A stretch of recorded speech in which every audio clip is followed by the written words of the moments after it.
Hey friends, your pal Mike Shea from Flourish here with another episode of the Lazy D&D Talk Show. In this weekly show, we talk about all things D&D. This show is brought to you by the patrons of Flourish. If you want to help support shows like this, get access to all kinds of exclusive adventures, previews of upcoming material, previews of videos that are coming out, and access to a dedicated Discord channel, you can do so by becoming a patron of Flourish. The link are in the show notes below.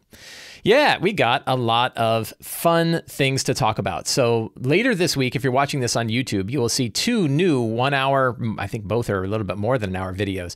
One in which we did a deep dive of Strixhaven, and another in which we talk about how to quote unquote make it in the industry of RPGs and D&D. I will give spoilers for that one. There is no easy answer, but there's a lot of talk and discussion. There's a lot of things that I was kind of noodling through. So no good, clear answers. I think some reasonable courses of action, things that you might do that might help, but I wouldn't exactly call it advice because advice is very dependent upon the situation and timing and the people and what you've got available and everything else. So any thoughts, impressions on the Strixhaven adventure? Yes, you will see a video. If you're watching on Twitch, there was a video I did, I think 2 videos back, where we did a deep dive of Strixhaven. I think like an hour and 20-minute video on Strixhaven.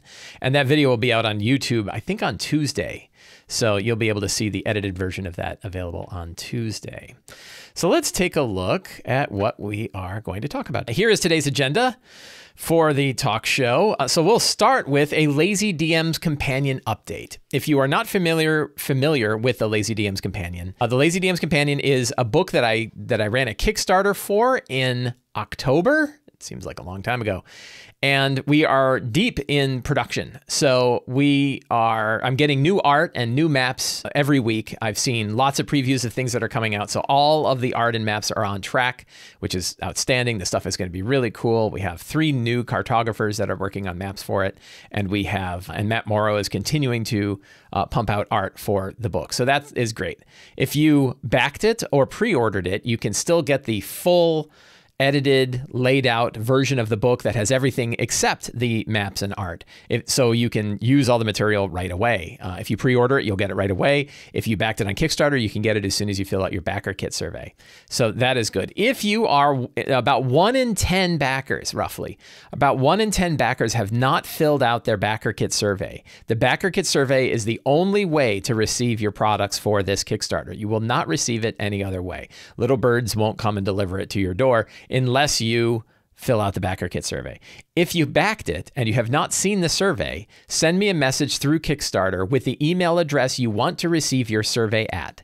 That last part is crucial. I can't communicate with you and I can't give you the survey unless I have an email address that works that you will receive information at. Send me your email address in a message on Kickstarter and I will get you squared away. You will get the survey and you'll be able to fill out everything. But if you have not seen a survey and you backed it and you're wondering, where's my stuff?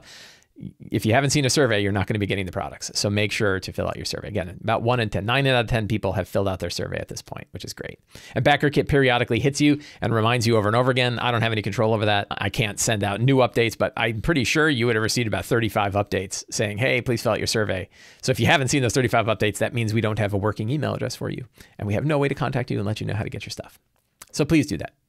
Really outstanding. I can't wait. I can't wait till this book is in hand. I'm working with the printers. I just sent all the specs to 2 different printers. I think we're probably likely to print in Canada and in the Netherlands. We're going to print batches of books in both places, and that way we can ship to America and Europe without having to cross the ocean. And then Australia is going to get, there's a way to drop ship a whole bunch to Australia, I guess. And then the other odds and ends throughout the rest of the world. So that's going to be an interesting time, getting the physical products to people all over the world. So in my look at Strixhaven, I was disappointed to see, so generally speaking, I think the monster design, there's 40 new monsters in the Strixhaven book. Let's pull it up right now. There's 40 new monsters in Strixhaven. And overall, I really like the design. I am definitely one for ease of play. And I like the idea that monsters are designed to run at their challenge, as Jeremy Crawford said, designed to run at their appropriate challenge rating more easily, right? And I think particularly in the area of spellcasters, and one of the things that I really like in this, let's look at they have these different spellcasters. Look like Witherbloom, Professor of Decay, right? Let's look at that stat block. So we have a CR7 spellcastery type creature, right? And, you know, all the stats are about right. And I like that, like the professor makes 2 mortality spear attacks. It can replace 1 attacks with use of spellcasting. Melee or range spell attack, +7 to hit, 5 or 120 feet, 17 necrotic damage, and the target can't regain hit points. Very straightforward thing. This monster is probably pretty easy to run at a CR7. That feels right. I don't know the math off the top of my head. 17 times 2 is what, 34? That feels about right, you know, for the amount of damage that it does, given its challenge rating. So I like this kind of thing, but I was disappointed, and I've continued to be disappointed in the damage output of real high challenge rating monsters. And I'm talking about monsters that are generally above CR10, and in some cases up to CR20. And the example are the 5 dragons that exist inside Strixhaven. Their challenge rating, in this case, Belladros Witherbloom is the head of this college, right? Challenge rating 24.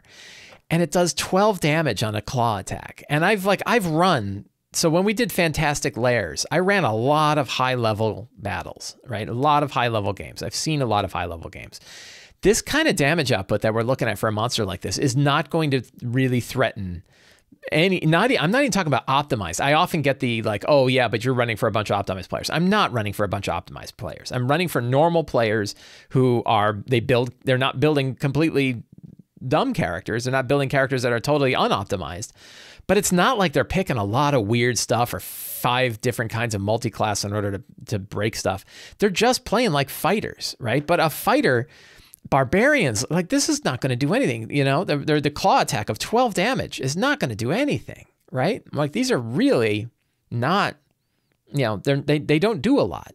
And all of them in Strixhaven are like this. All the high CR24 legendary monsters. Now, the math, if you go through the DMG and try to figure out like how they got to where they got to with this, it generally works out.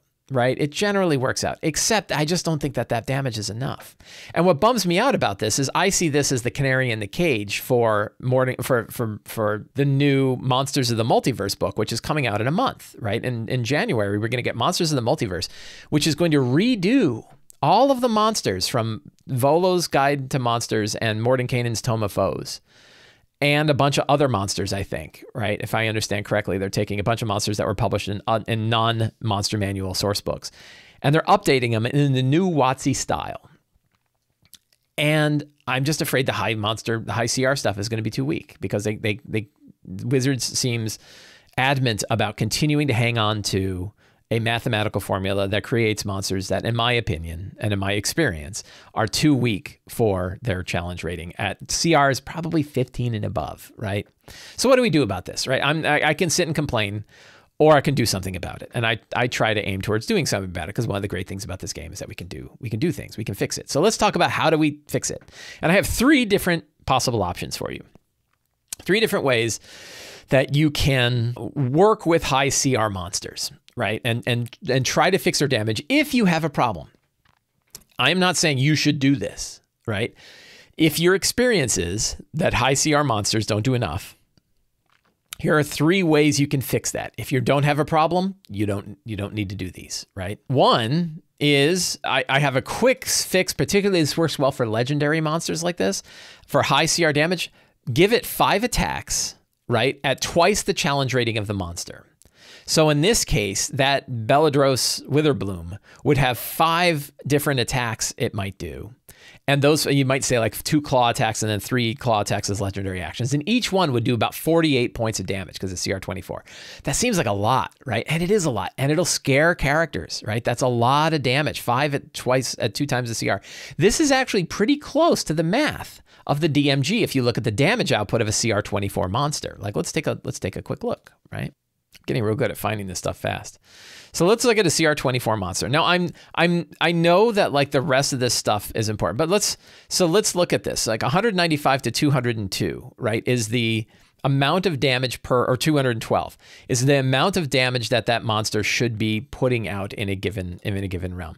And if you divide this by 5, it's about 20, average on this is about 200, right? And if you divide 200 by 48, you're going to get about 4 to 5. So it's a little high, right? But I think it's okay to go a little high. I think this chart is also a little low, right?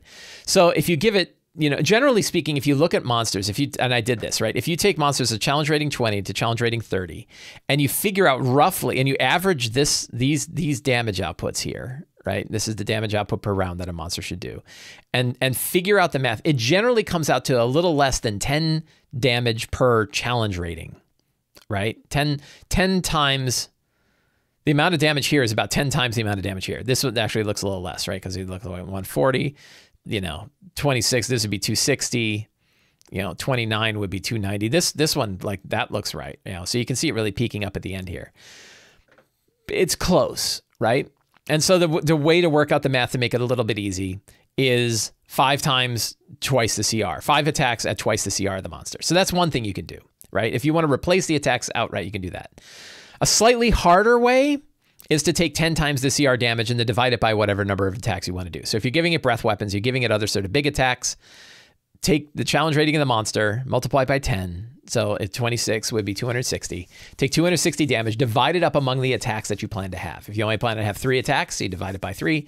If you have more than that, so on and so forth. If you're going to do an area attack like a breath weapon, you have the amount of damage for that weapon, or double the amount of damage that weapon takes to dish out that amount of damage. So a 200-point breath weapon would in fact be 100 points, if that makes sense. Basically, you count it as though it's 2 attacks because it's going to hit probably more than 2 or more people.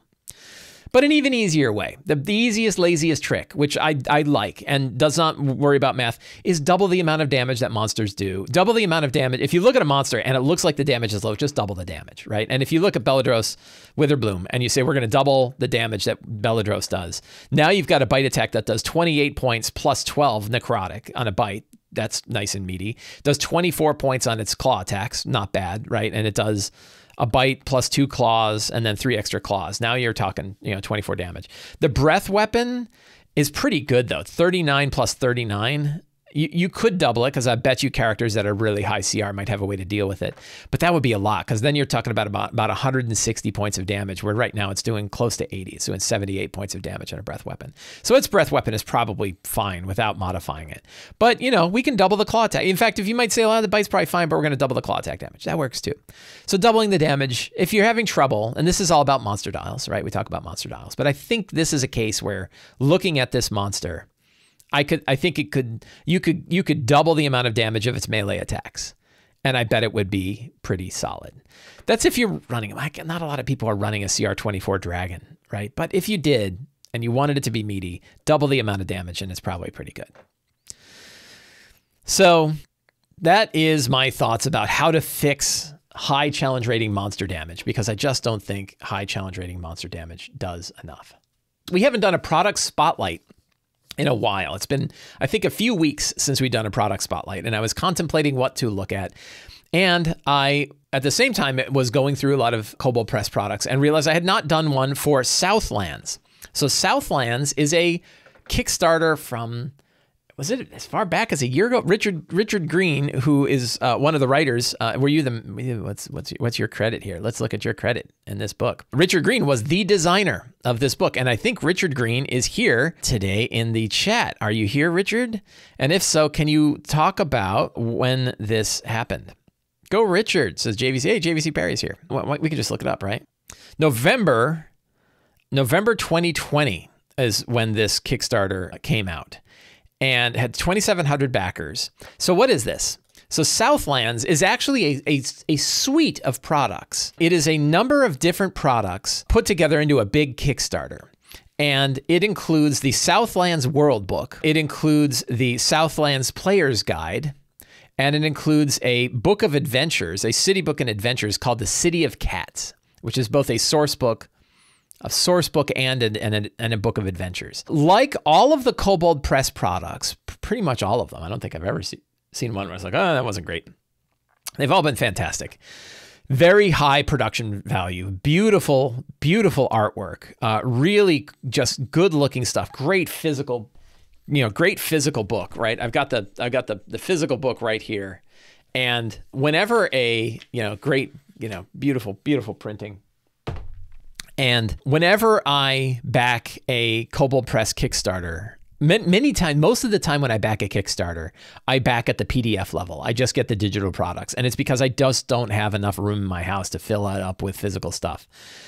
When Kobold Press does one, however, I almost always get the physical book because their books are so good looking and they're excellent. In my opinion, they're as good as anything you can get. They're as good as anything Wizards of the Coast puts out. They're fantastic books. So Southlands, like other Kobold Press books, is built in the world of Midgard. Midgard is the Kobold Press default campaign world. There is a huge Midgard world book that you can get, a great big encyclopedia that covers this vast world. And what Kobold Press has been doing is taking parts of this world and building source books around it, which is very cool. They did one for Margreve, the ancient forest of Margreve.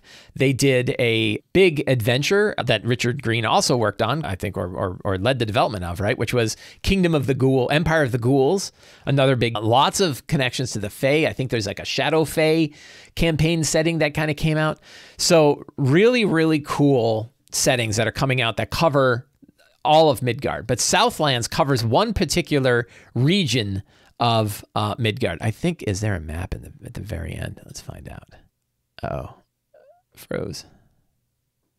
Oh, I froze again. It's so big that it's easy to lose track of where it is. So it covers a specific region of Midgard that covers, oh, look at the cool maps, man. That covers a desert area. One of the tricky bits with Midgard in particular, and with books like this, is that Midgard is roughly built around regions of our actual world, right? So if you look at the Midgard map and kind of squint, it actually doesn't look dissimilar to a map of the world. And the various regions that exist inside Midgard take on some of the characteristics of those regions in the actual world.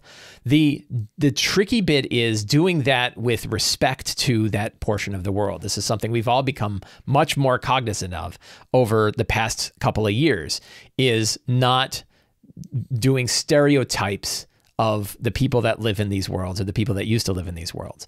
And it was something I was initially concerned about when I saw this book, but I did see that they brought on 2 cultural consultants for this book, hopefully, and we don't know what the development was like. Richard knows what the development is like, but hopefully that offered input to make sure that it was giving respect to these areas and not doing so in a way where, you know, a bunch of white Europeans wrote a book about what it's like to live in the Middle East. Right? That's the kind of thing we don't want to do. That was actually something I was concerned about when I first saw this and saw that it was coming out, but I was glad to see that they did bring on cultural consultants to work in this particular area. So that is good. It is a great big book. It is more than 300 pages, right? Covering all kinds of areas. Again, gorgeous. You know, one of the things I just love about books like this is the artwork, right? The artwork is absolutely fantastic. The PDF is very well done. Mark Radel did the design of the PDF. Mark Radel has done stuff that I've had, he's done work on my books. You know, really great stuff. And you know, it starts off with exactly the kind of thing I like. Oh, I love this. Look at that's some kind of creature rising up there. The ruins of Caldura, treasure-laden heroes fleeing an undead minotaur run headlong into a hungry sandworm. There's some adventure to have. 7 Secrets of the Southlands. Adventures of the Southlands are full of excitement and over-the-top action. Whether characters want to blaze a trail through unexplored lands, uncover lost relics, or put a stop to evil conspiracies led by dastardly foes, Southlands is a good draft. A vast continent, a land of endless action. 3 ancient powers. Who are they? First, empire of a powerful divine titans, glorious Umbaso. Once ruled over the Southlands, the Titans' rule has long since ended, leaving abandoned cities and secrets.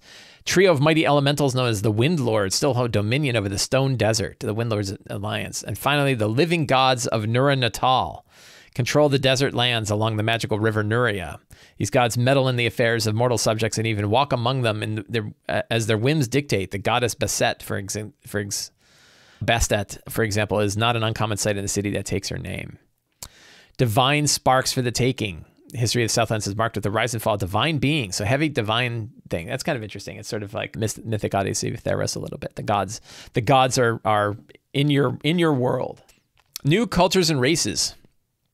Several new options. Humans are certainly most numerous, but we have dwarves, Aasimar, Gearforged, raven folk, tieflings, cat folk. There's a lot of stuff with cat folk, right? This is, if you want to play a cat, this is the place to do it.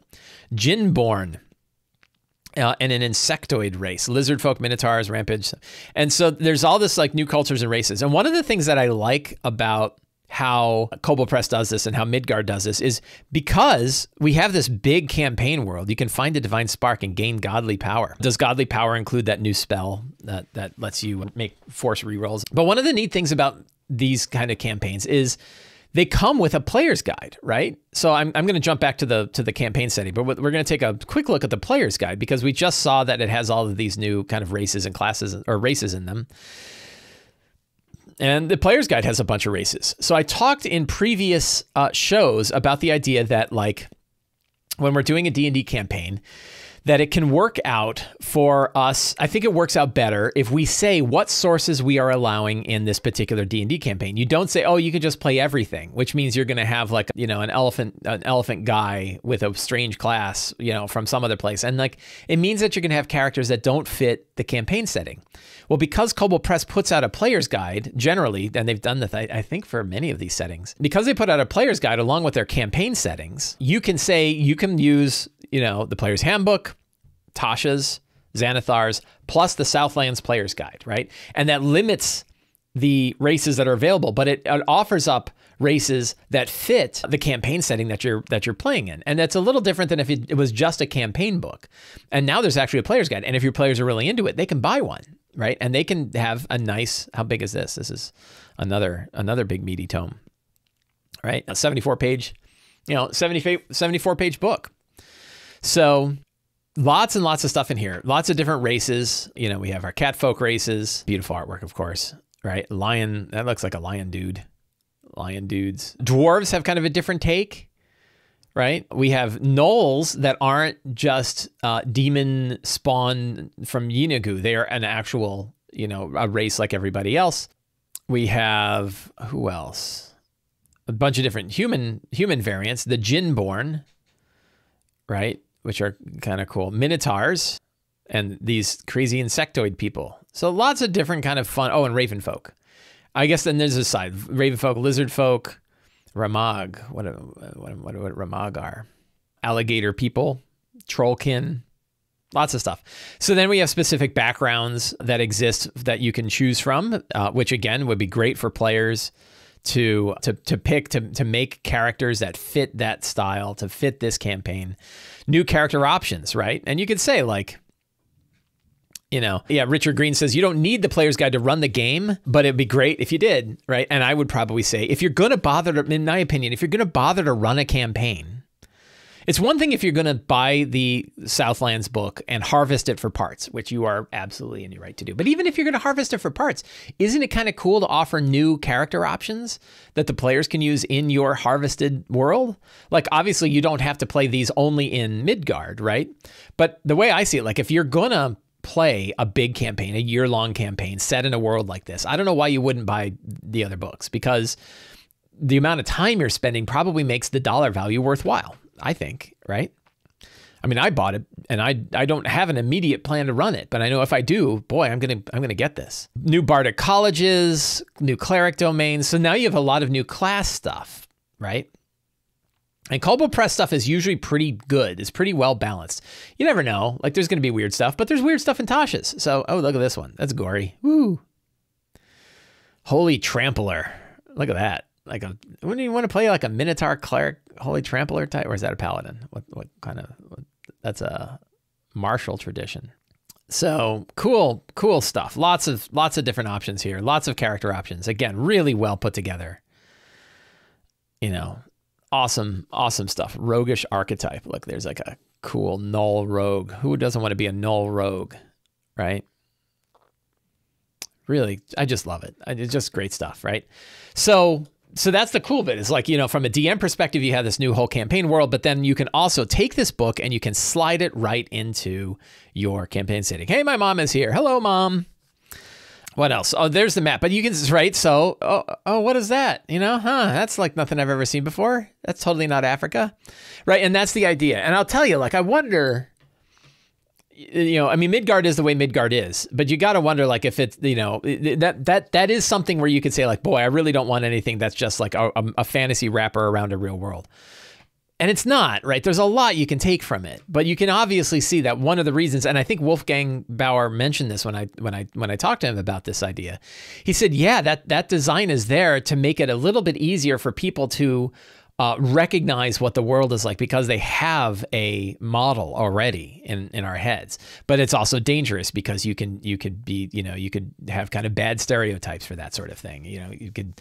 We've seen it in the old ages of D&D. So it's a dangerous thing to do too much of a wrapper around the existing world. Lots of cool detail. I can't get over the art, right? I mean, I think when you're buying books like this, half your money is going, probably more than half your money is going to the art, and it's worth it, right? So all kinds of great stuff in here that you can use. I don't even know where to begin, right? Like, other than it looks really cool. And I think Richard, you can remind me, Wolfgang Bauer was involved in Al-Qadim, right? The Forgotten Realms region of Al-Qadim. I think Wolfgang Bauer was he the lead guy on that? I think he was the lead guy on that. So you can tell that there's a lot of the bones of Al-Qadim are in this source book. So if you like some of that old school way, look at that. Dragon incursion. Big histories, right? Nura Natal. Land of ancient magic and cyclopean monuments. I love it. A land, desert Syracuse, and time-lost necropolises. His first TSR book was for Al-Qadim. One of the things, again, I mentioned this when I was going over my preview of Strixhaven. Strixhaven? Yeah. That if you're building a campaign world, right, you want to make sure it is a world built for adventure, that the hooks for adventure are wired into it. It seems obvious, but sometimes it's not. And sometimes you're like, you build a whole world out and there's nothing actually to explore or do, right? So you want, like, lands of ancient magic and cyclopean monuments. Where are the dungeons in this place? Where can discovery occur? Where can people dig into this, right? That's what you want to, oh man, look at that dude. That is badass. God King Thutmosis. Thutmosis. He's lawful good. That guy doesn't look lawful good. He looks angry. More really great maps. Sand ships, right? That's right out of the sand ship idea. Isn't that right out of Dark Sun? So you could probably, if you want to touch a Dark Sun, here's a place for it. Lawful good / angry. Nuria, the city of Nuria. So just great stuff. So that is the source book itself, right? And then the third book in this series is called The City of Cats. And I don't know if it was a stretch goal or if it was intended. It is a shorter book. This one is 70. Oh no, it's a great, never mind. I take it back. Yeah, because I think it's a hardcover, right? Yeah. So it's a hardcover as well. It's a second hardcover book called City of Cats. And if you wanted to dip into this whole thing without, like, the whole thing, I'm pretty sure you could just start with City of Cats, because it focuses on one city, right? And then has a series of adventures. Yeah, Père Bastet, the City of Cats, right? Bastet. And, very kind of Egyptian theme, obviously, right? Very, clear Egyptian theme, only with cat people. And this is a more focused source book. It has lots of information about this one particular city and what's going on in there. That's kind of a cool, like, status design. Yeah, Arangdo says spiral campaign design for the win. Yeah, right. So in this case, like, so when we talk about spiral campaign development, I'm usually referring to people building their own campaign worlds, right? And how do you build a campaign world that focuses on the characters and focuses on what they're going to do? And you have enough stuff on the outside, like the 6 truths of the world and the campaign theme and the fronts, the villains, but when you're buying one, when you're able to buy a campaign setting, this is where I get, like, sure, you're into your campaign. And I know half of DMs build their own campaign setting. So who am I to say no? But I'll tell you, you're going to have a hard time competing with this, right? Like, two big books, one that's on a whole region and one that's on one city. And that's not even counting the Midgard book, which sits on top of this. So talk about spiral campaign development. You have like your 600, I don't think it's 600 pages, but it's really big. You have your Midgard source book, which is huge. Then you have, you know, the Southlands book, which is 300 pages. And then the City of Cats that's sitting on top of that. Talk about spiral campaign development. But in that case, like all these people did all of this work, all of the money to make this book that you can buy for really cheap considering what you're getting. Right? And considering the time and the energy and the involvement that went into this, you know, you're not going to be able to make this, you know, not for that kind of money. So, and when Kobold Press puts out consistent bangers, why not give this setting a try? Yeah, it's interesting. Kobold Press is coming out with so much stuff that they're not only, it's not only competing with like all of the stuff that are coming out from other companies, right? Other campaign settings. And the stuff, of course, that's coming out of Wizards of the Coast. They're competing with themselves because I don't think we can run campaigns fast enough to use all of the source books that are coming just out of Kobold Press, right? But on the other hand, and this is why I buy them, I just like to absorb. I just like to enjoy them, right? I don't need to run them all. I just want to look through and get ideas and kind of let my brain go off in directions that I'm not used to going to. Look at this, sights and sounds and smells of the cat world, right? A cat races by carrying a crying sturge in its mouth. Ooh, I feel bad for the sturge, right? Neat stuff. And so big book that talks about the source, that talks about the city itself and all the stuff that's going on here, right? I like this, you know, sights, sounds, and smells. You know, a cat just walked by and winked at you, right? You catch a distant sight of a vast sand ship captained by a large Subak. Really awesome stuff. Right? I just get excited by this stuff. It's so great, right? I love these random tables too, man. Don't, you know, random tables. So those are, that's you get the city source book. Oh, she's upset. Ghoul person, right? And then you have a series of adventures that are set in this area. I don't know that they are all part of, I'm pretty sure that level-wise they stack on top of one another, but I don't think it's part of a major campaign arc. I don't think that this is a big campaign setting, but there are a number of independent adventures. I think this is mostly source book. Here we go. Here's the adventure. Yeah, so Cat and Mouse, for example, is the first. Hey, look, doesn't that piece of art looks familiar? Yeah. Adventure 4 to 6 characters are first to second level. So you get an adventure that you can just jump right into, right? And I think that is a great way to sort of get involved in this, is play out an adventure that's set in the city that you want to play in. And if like, it's kind of neat, that is that sort of focus on like spiral development. Do you like Midgard? I don't know. Do you like Southlands? I don't know. Do you like the City of Cats? I don't know. Do you like this one adventure, right? You're narrowing down to like, hey, let's play an adventure and let's see what this setting is like. And it just offers that. So I think like the utility of these books is so high.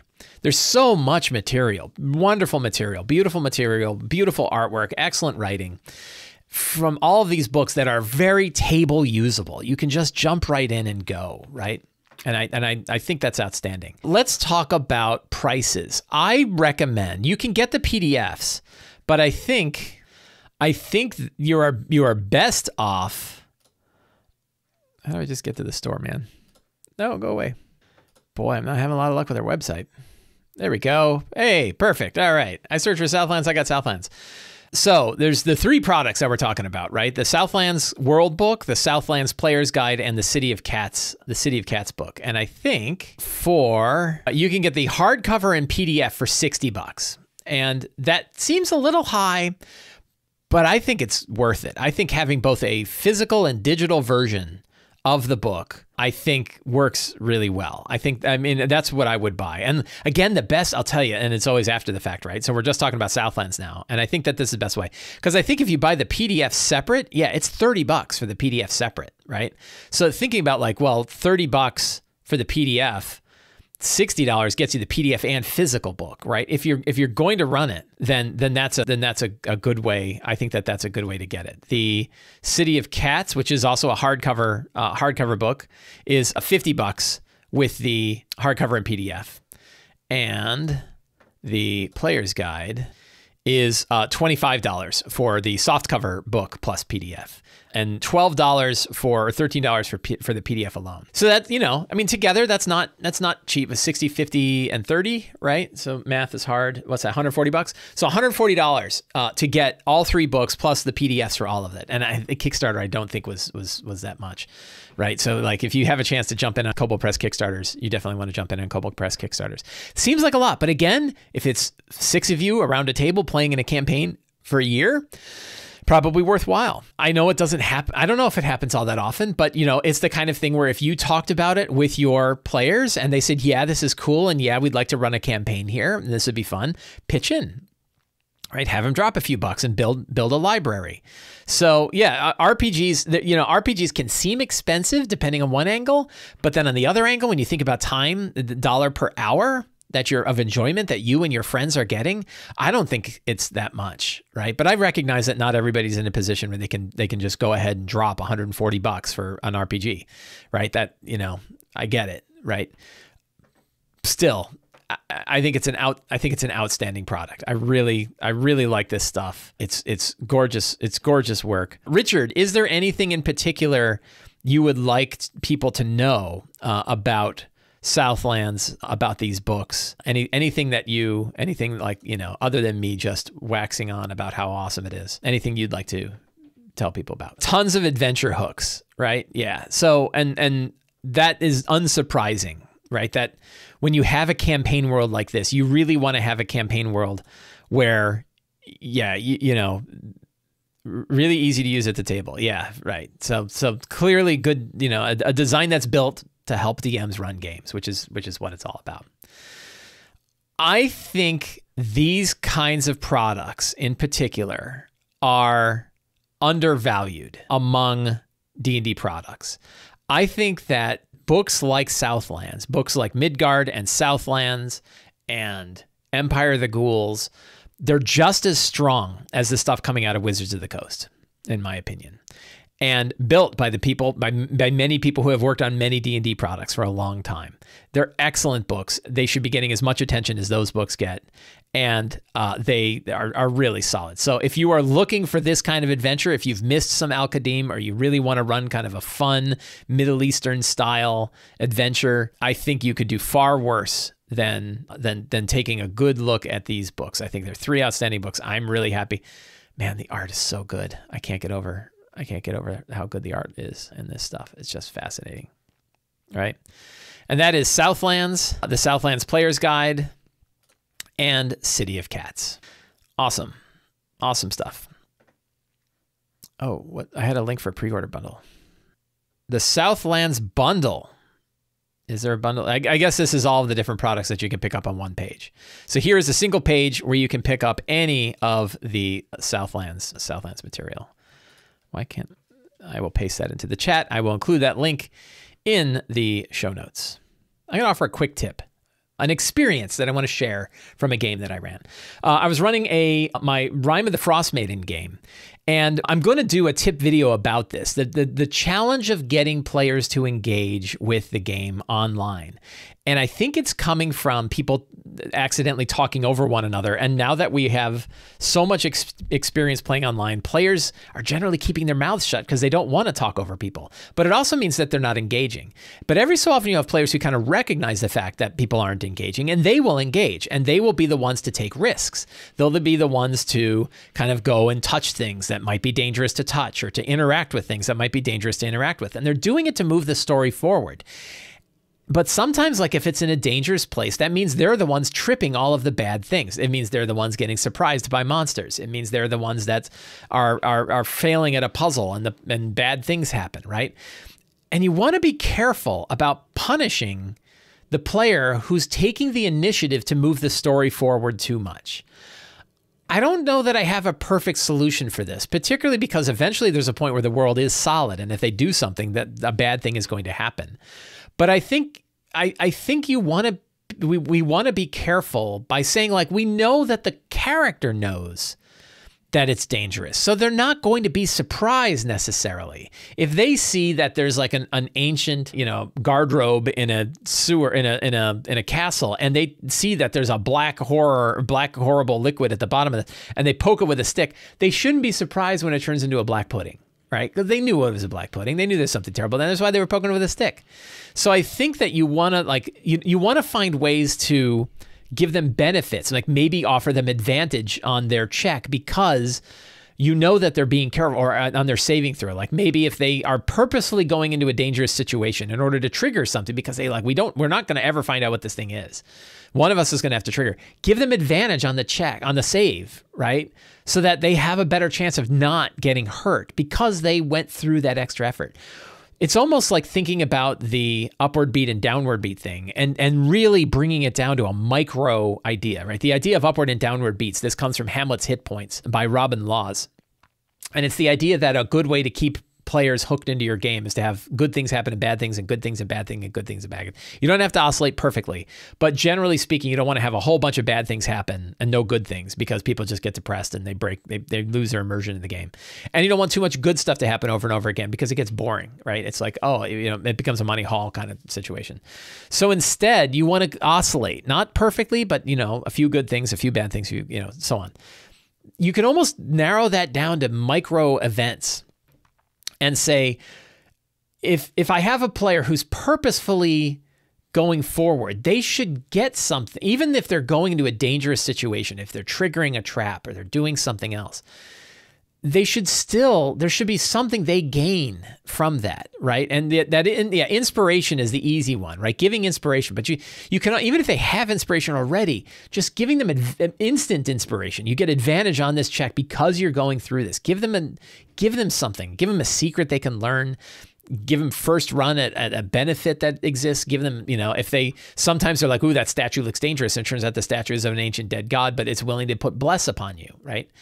Think about how you can benefit the characters who are willing to take that step forward. Because if you punish them over and over again, which is what I kind of accidentally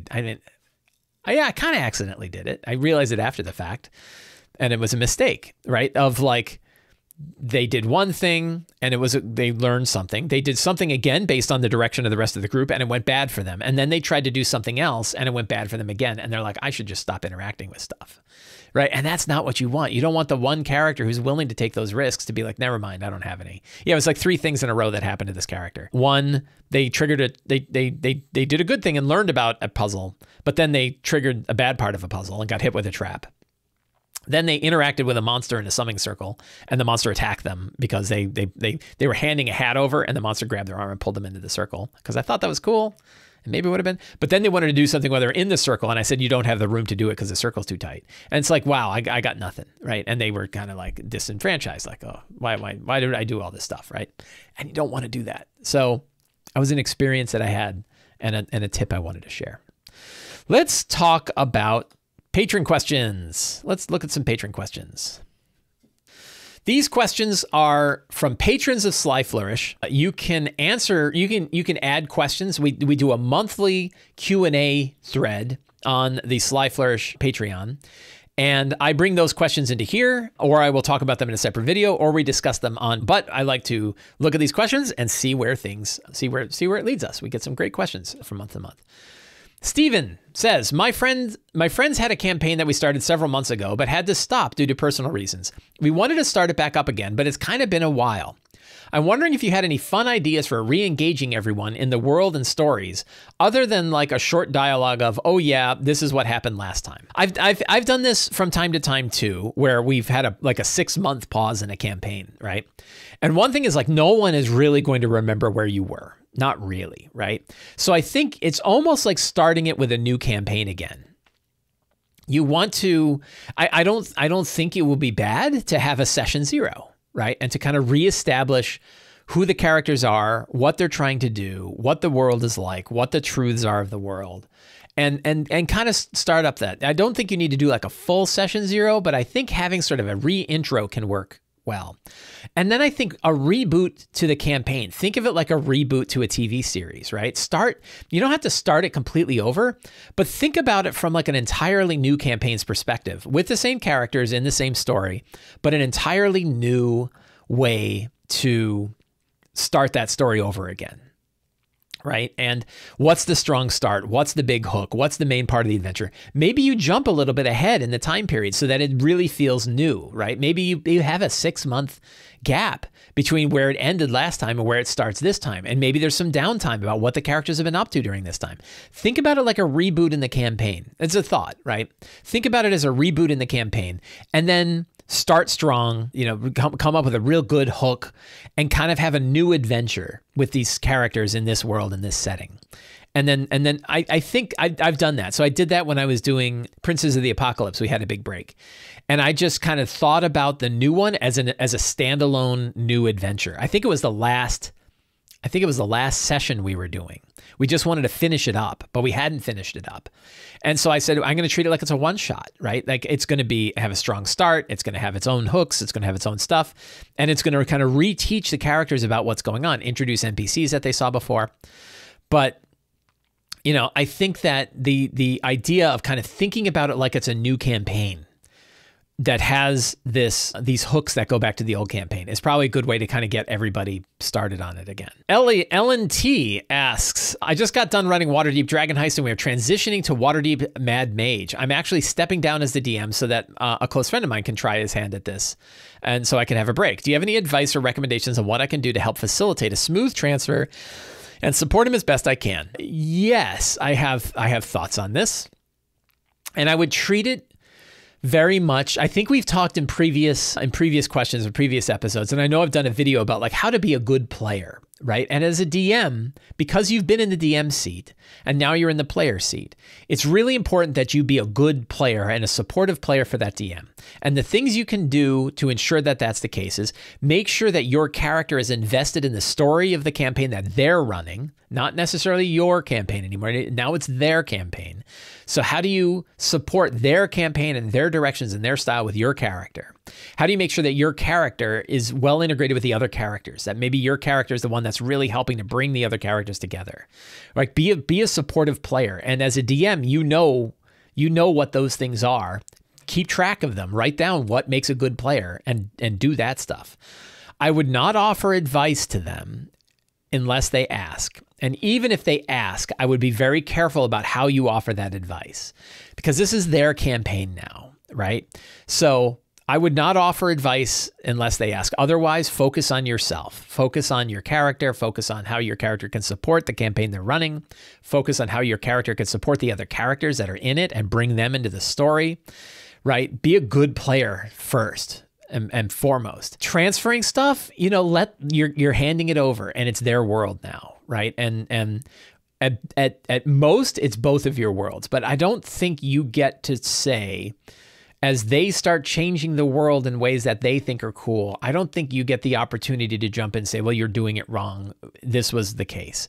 Again, unless they invite you in. If they invite you in to help you fill it out, you can do so carefully and recognizing that this is their world now. So I think that's my advice for that, right? Be a good player. Be a good supportive player first. Chris B asks, I recently started a new campaign with ideas on how to set one up from Return of the Lazy Dungeon Master. One of the ways I drew my players into the world was to have them add elements to the world. Well, one of the elements they added surprised me in a good way, and it adds some political intrigue. They decided that there's a council of nobles that rules the starting city, are secretly consolidating power with neighboring towns and villages, sometimes forcibly, in order to form a new empire. So I figured I should make this a front for the council. Now, the thing is, this front is doing things completely unrelated to the other fronts. I'm concerned that this could cause confusion as to the story of the campaign. Should I worry about this or just embrace the path the PCs follow? I feel like having that as a side, so there's a couple ways you can handle it. One is you can try to think about how can the council get integrated into the main theme of the campaign if you're doing a very thematically focused campaign. An example would be, what if you had like this city council group in your Hoard of the Dragon Queen and Rise of Tiamat games, you'd want to say like, well, how are they getting involved in the stuff going on with the Cult of the Dragon, right? If you're running it in Princes of the Apocalypse, how are they involved with the Elemental Princes, right? The Elemental cults. So you could try to think about how the council is involved in the theme.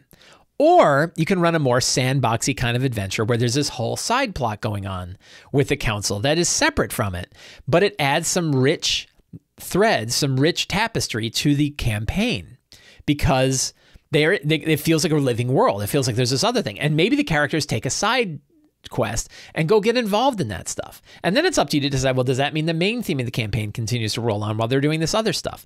You can turn that dial of urgency, right? You could say like, whatever the main theme of the campaign is, you have hit a point where you have 6 months before you have to worry about whatever's happening there. And that 6 months you can pivot over and now deal with the council, the corrupt council, and them taking over these other towns. That can be an option. So you have kind of, you have a lot of choices, but we'll kind of think about two. And one is bring the council into the theme of the campaign if you want to keep it real focused, right? And the other one is let it operate separately and relax a little bit on timeline so that if the characters want to get involved in that, they can get involved in that. And it's not a mistake because it turns out this other problem is growing while they're gone. If you want to keep the urgency up, you can constantly turn the fire up under each side. So while they're doing this stuff's getting hotter. Then they go, oh man, we should go over there. They go deal with that and it gets hotter over here. If your players dig that kind of urgency, you can do it, but the problem with that is you never feel like you're doing the right thing. And I've run campaigns like that where I've had like three different independent fronts, 3 different independent villains that were all going engaged. I actually did this in Icewind Dale when it was the Legacy of the Crystal Shard. And I had 3 different independent villains that were all doing their things independently. And every time the players got involved with one, the other 2 were ratcheting up. Right? Prince of the Apocalypse works this way too, that whichever elemental cult you're dealing with, the other cults are getting stronger until eventually one of them releases an elemental prince. And which one's it going to be, right? That's sort of like whack-a-mole game. Sometimes that can be fun. Sometimes it can be frustrating because players will never feel like they're making the right choice. I've had players who said, I thought it was going to be really cool. I had a player who said this. I thought that was going to be really cool, and now it turns out I hate it, right? So you want to be a little careful with it. So those are some thoughts. Matt R. says, you've mentioned that you don't allow Peace and Twilight Clerics in your game. What parts of these builds do you find are OP? Would you recommend that others who don't know any better, like me, consider the same in their games? So in one case, I have personal experience with it. The Twilight Clerics, I have personal experience. We had a player who was playing a Twilight Cleric for about 5 or 6 levels in one of our games. And I have a Twilight Cleric that's in my Frostmaiden game now. It's a multi-class. They're primarily a ranger, but they have some Twilight Cleric, some that they picked up as a multi-class. And my problem is twofold with the I have 3 major issues with the Twilight Cleric that have now made it so that I will not allow it in future games that I've got. One, the amount of damage mitigation that occurs because of Twilight Sanctuary. I think it's called Twilight Sanctuary. So the Twilight Cleric has a channel divinity option called Twilight Sanctuary, which creates a huge aura, a very big, I think it's a 30-foot diameter, a 30-foot radius aura. And any ally who starts in that radius gains 1d8 plus the cleric's level in temporary hit points, right? My problems with that specific function are twofold. One is that is a lot. It's actually, I have 3 problems. One, that is a lot of temporary hit points to get every turn. Every turn, every round, players are getting 1d8 plus level in temporary hit points. That's basically complete damage mitigation for most monsters. So if you have a lot of monsters attacking, usually what happens is a lot of monsters are attacking a lot of different characters. They're inflicting little bits of damage. In many cases, you'll never break through the bubble of temporary hit points. It means there's no challenge. Most of the time, there's not going to be a challenge for the number of monsters. In my Frostmaiden game, it meant that I was constantly adding new damage types to monsters just to bust through the layer of temporary hit points they had, right? If you wanted anything to be challenged, it meant that ice ghouls would do an extra 2d6 ice damage on top of their normal attacks. Why? To bust through that bubble of temporary hit points, because otherwise you're never doing any damage to characters, and then there's no threat, there's no challenge. Players feel like everything is easy. I did a lot of that, a lot of like adding damage, and that's a dial you can turn, right? Like you can figure out, oh, the barbarians set fire to their blades, and now the blades do an extra 2d6 fire damage plus the damage they did normally. But you're doing that all the time, and it becomes pretty clear that like you're just doing this to bust through the temporary hit points, right? That's one problem I have with it, is the amount of damage mitigation. The other major problem with it, though, is that it takes up time every turn that wasn't there. It's creating another action that doesn't exist every turn for every character inside that aura, which is the I gain temporary hit points action. It's not a bonus action to do it. It's not a reaction to do it. It's not part of an action. You just do it. It says at the beginning of the character's turn, they gain 1d8 plus level, which means it's your turn. You get to roll a d8 and add your level. And that's before a bonus action. And it ends up creating time, right? So like we were house ruling all over the place. Like, okay, we're just going to, that the cleric would roll once and say, okay, this is the temp hit points that everybody gets at the beginning of their turn, so that not everybody had to roll it every time, right? And that made it swingier, because it meant if you rolled an 8, that meant everybody got tons of temporary hit points. If you rolled a 1, it meant they didn't get very many. So it didn't average out. But it was better than the alternative. It was constantly reminding people. And I remember the player who had it asked me and said, like, hey, can you remind people to take it? And I'm like, no. Right? Like, that's your deal, right? Because it's like, now I got to remember? So nobody remembered, and then they would remember later and add it later, and then it was a roll, and it was this extra roll, and you'd have to remember, like, how much is it again? It added a lot of extra time to the game, right? A lot of extra time. The third problem with the Twilight Cleric is they get access to a spell called Circle of Power, which they get earlier than Paladins get it, because it's a 4th level spell, I think. Paladins, or 4th or 5th level spell. Paladins don't get it till much later in their career.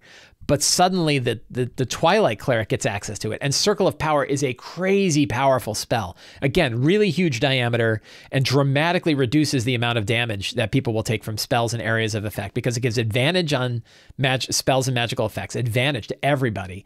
And it gives them, if they take half damage, they instead take no damage, right? Very powerful spell. Circle of Power is a really, really, really powerful spell. I would say it's overpowered, except for the fact that Paladins get it so late that it makes sense that they get it then. But I've seen it completely destroy I was talking about adding extra damage to high challenge rating monsters. That's one of the reasons. So those are 3 reasons that the Twilight Cleric, in my opinion, is overpowered enough that it's too troublesome to deal with in my group.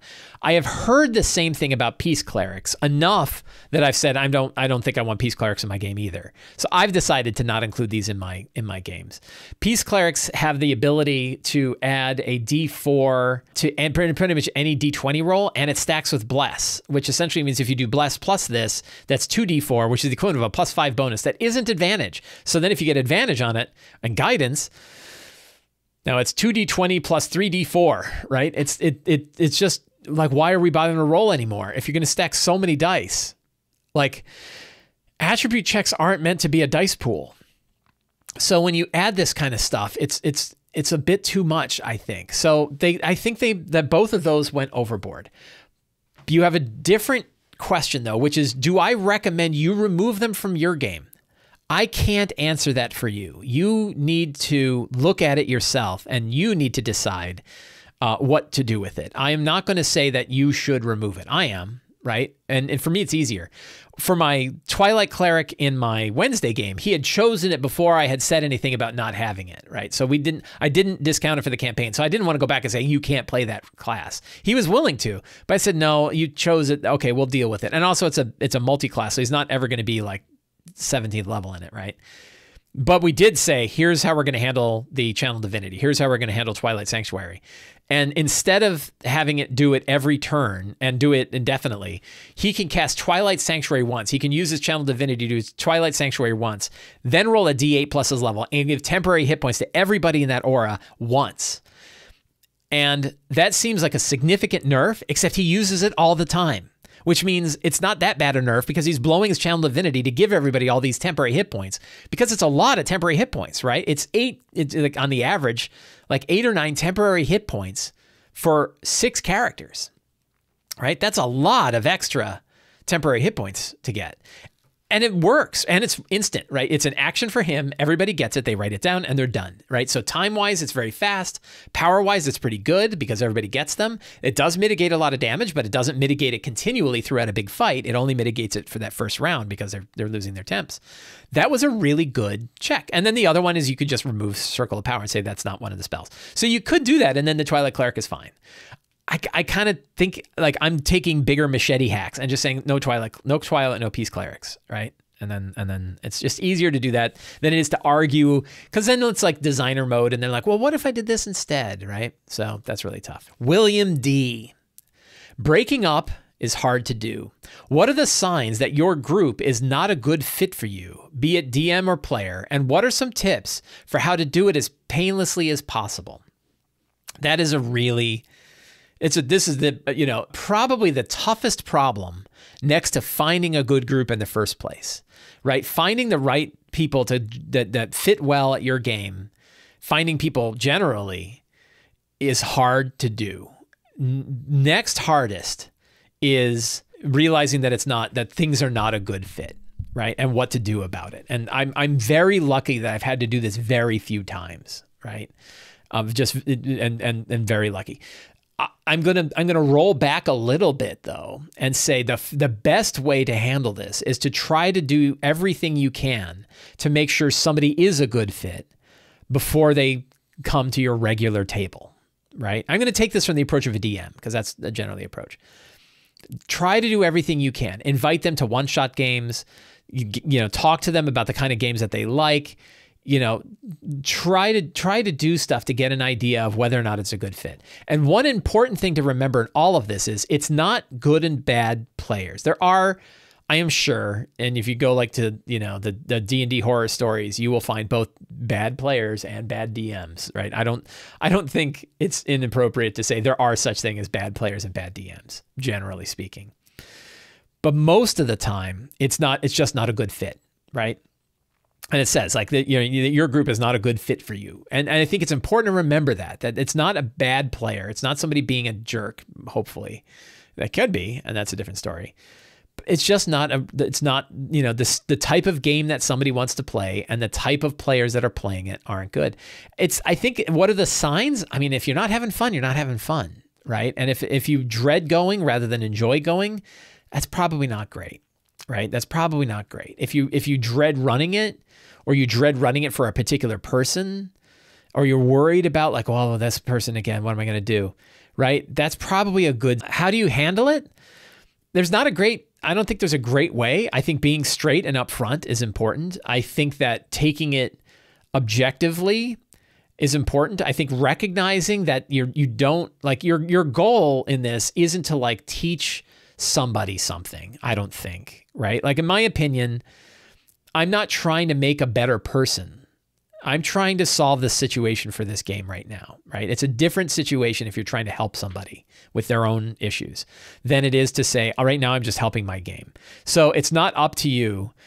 It's not up to you to try to work with them to make them better, even though their goal is how do we solve this particular problem. Recognizing that they're not bad, you're not bad, it's just not a good fit. I think it's really important. Say like, this isn't working out, right? I don't think this isn't the right, I don't think this is the right game for you, right? I think that it's a hard thing to say, but I think that's the approach that I would take. And talk about why, right? Say like, this isn't working for this aspect, right? And if there is a way to kind of work through the behavior, you can try to work through the behavior, but direct is important, right? Being both direct, but not confrontational, which is really hard. It's like, there's not an easy way to do this, right?